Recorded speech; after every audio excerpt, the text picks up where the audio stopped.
El sexto mandamiento de la ley de Dios es: no cometerás actos impuros. En el libro del Génesis leemos que Dios creó al hombre como varón y mujer, palabras que manifiestan por una parte la complementariedad que se da entre ambos sexos y por otra la idéntica dignidad que poseen. Para el desarrollo libre de una personalidad equilibrada es importante aceptar la propia identidad, con sus grandezas y sus limitaciones, identidad de raza, identidad de cualidades físicas y psicológicas e identidad sexual. Y reconociendo que nadie es superior a otra persona por la información genética que posea, desarrollar la propia personalidad. La castidad es la positiva integración de la sexualidad en la persona. Como una sexualidad verdaderamente humana nunca puede darse al margen del amor, San Agustín definía la castidad como un amor ordenado que no subordina las cosas mayores a las que son menores. Vivir la virtud de la castidad supone crecer en el dominio sobre uno mismo. Pero, ¿de qué medios disponemos para vivir la castidad? En primer lugar, de la oración, pues tener el corazón y la mente ordenados hace más difícil que las pasiones nos hagan descarrilar en el camino del amor. Además, con los sacramentos Dios siempre nos ofrece su gracia para levantarnos y vencer en estas luchas. En segundo lugar, el conocimiento de uno mismo, que nos llevará a desconfiar de nuestras propias fuerzas en este terreno y evitar desde lejos las situaciones de peligro. Tercero, la ascesis, el sacrificio personal, pues si tengo mi lucha fijada en vivir pequeñas mortificaciones, difícilmente llegarán grandes caídas. Y por último, puesto que la castidad se integra dentro de la virtud cardinal de la templanza, vivir otros aspectos de esta virtud, como la sobriedad en las comidas y en las bebidas, o la moderación de la curiosidad. Todos estamos llamados al amor, y por eso mismo también llamados a la castidad, cada uno dentro de su propio estado y en sus circunstancias. La castidad de las personas casadas y la de los novios, la de los jóvenes y la de los ancianos, la de las personas célibes y la de las vírgenes consagradas. Solo podrá sentirse dispensado de vivir la castidad quien esté dispensado de amar y por eso mismo de ser feliz.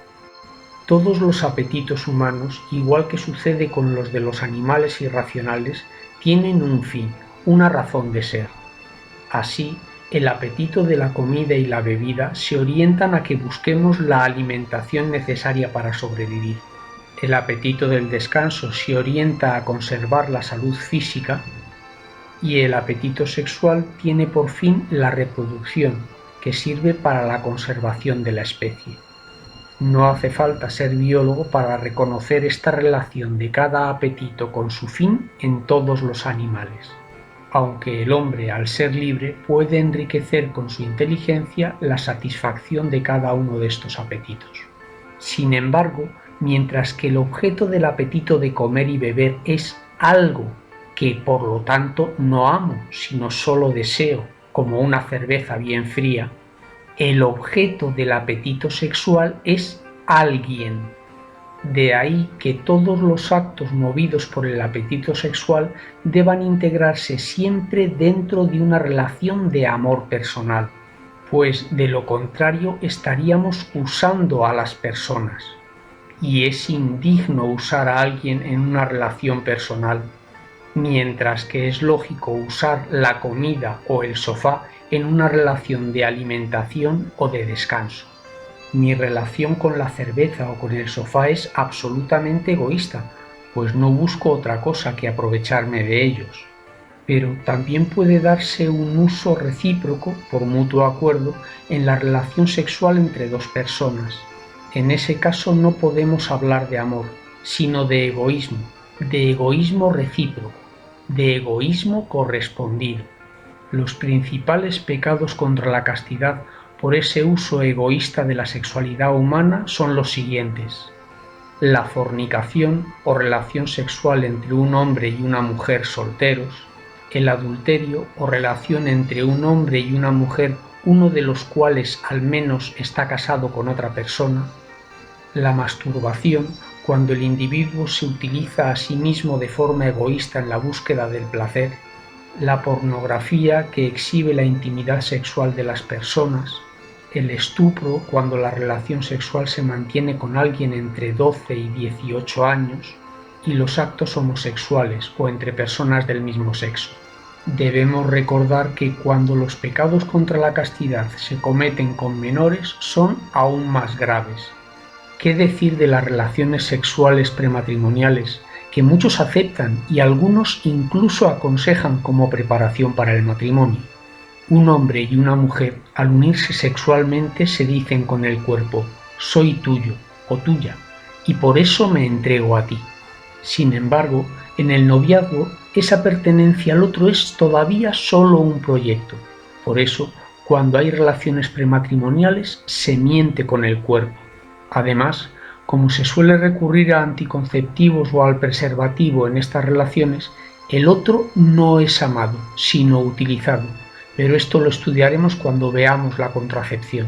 Aunque el texto del Decálogo solo menciona expresamente el adulterio, el sexto mandamiento también prohíbe los otros pecados contra la castidad, como recuerda el apóstol San Pablo en sus cartas, y podemos deducir de otros textos del Antiguo Testamento sobre Sodoma y Gomorra, Onán, etc.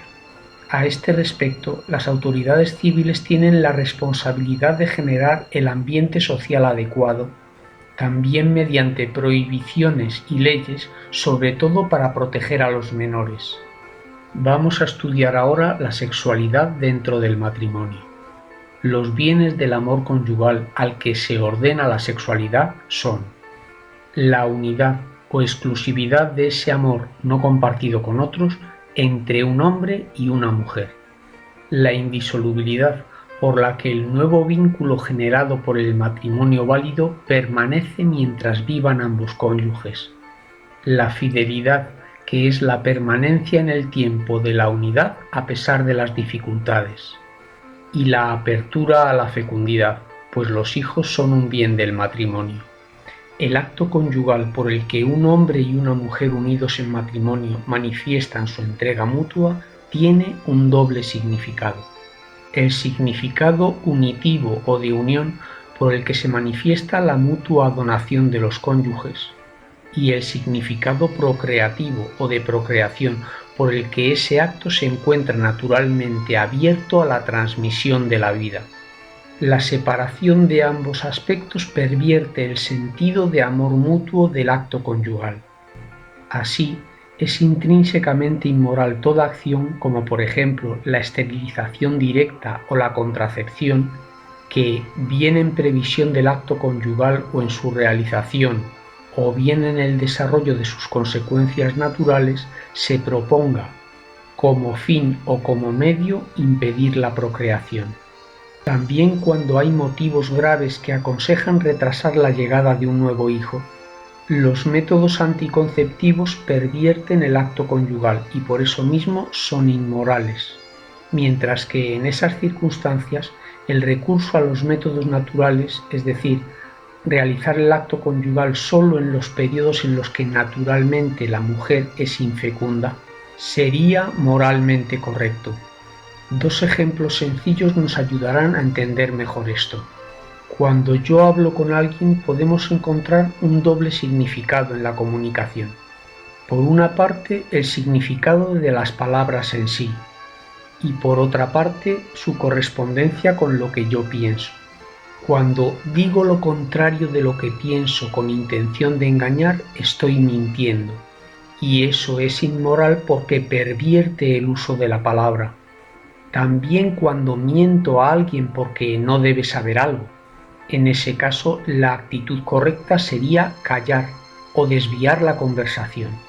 De forma semejante, cuando por circunstancias graves resulta prudente retrasar el nacimiento de un nuevo hijo, el recurso a los métodos anticonceptivos pervierte el acto conyugal, mientras que los métodos naturales respetan la integridad del mismo.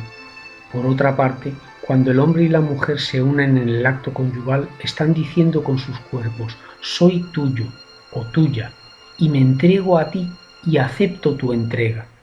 Mientras que cuando recurren a los métodos anticonceptivos antes de esa relación, lo que dicen es: me entrego a ti menos en esos aspectos que he modificado, y no te amo a ti, sino algunos aspectos tuyos que no he modificado antes de esta relación. En definitiva, te utilizo y me utilizas, eso sí, de mutuo acuerdo. En cuanto a la inseminación y la fecundación artificial, instauran un dominio de la técnica sobre el amor en el origen de la persona humana. Cuando son heterólogas, es decir, se utilizan gametos de personas no unidas en matrimonio, también se es injusto con el hijo, que tiene derecho a nacer dentro de un matrimonio estable. Y los padres solo pueden ser padres en justicia uno a través del otro. Recordemos que el hijo, cada hijo, no es un derecho, sino un don, un regalo. No existe el derecho a tener hijos, sino el derecho a poner los medios para tenerlos mediante el amor conyugal dentro del matrimonio. En cambio, el hijo sí tiene derecho a ser fruto del amor expresado en el acto conyugal de sus padres. No podemos pasar por alto la terrible injusticia que se comete con los mal llamados embriones sobrantes de la fecundación in vitro. Constituyen una multitud de personas que terminan sus días abandonadas o utilizadas en experimentación como cobayas. Los matrimonios sin hijos tienen la posibilidad de adoptar, y cuando colaboran con servicios a otras familias manifiestan una gran fecundidad espiritual. Terminamos recordando que son ofensas a la dignidad del matrimonio el adulterio, el divorcio, la poligamia y el incesto, la unión libre en convivencia o en concubinato y el acto sexual, antes o fuera del matrimonio. El 9º mandamiento dice: no consentirás pensamientos ni deseos impuros. Nos manda a vencer la concupiscencia carnal en deseos y pensamientos. Este mandamiento prohíbe los pensamientos y deseos de acciones prohibidas en el 6º mandamiento. A la pureza del corazón se llega con la pureza de la mirada exterior e interior, con la disciplina de los sentimientos y de la imaginación, y con la oración. Otras exigencias de la pureza son el pudor, que preserva la intimidad personal y libera del erotismo y de la curiosidad morbosa, y la purificación del ambiente social, que exige de nosotros una lucha constante por no ceder ante la permisividad de las costumbres, pues esa permisividad se fundamenta en un concepto erróneo de la libertad humana. El secreto para vivir la virtud de la pureza es el amor a Dios y a otras personas, pues solo la persona enamorada reconoce la necesidad de un corazón limpio para amar, y solo quien tiene un corazón limpio puede crecer en el amor.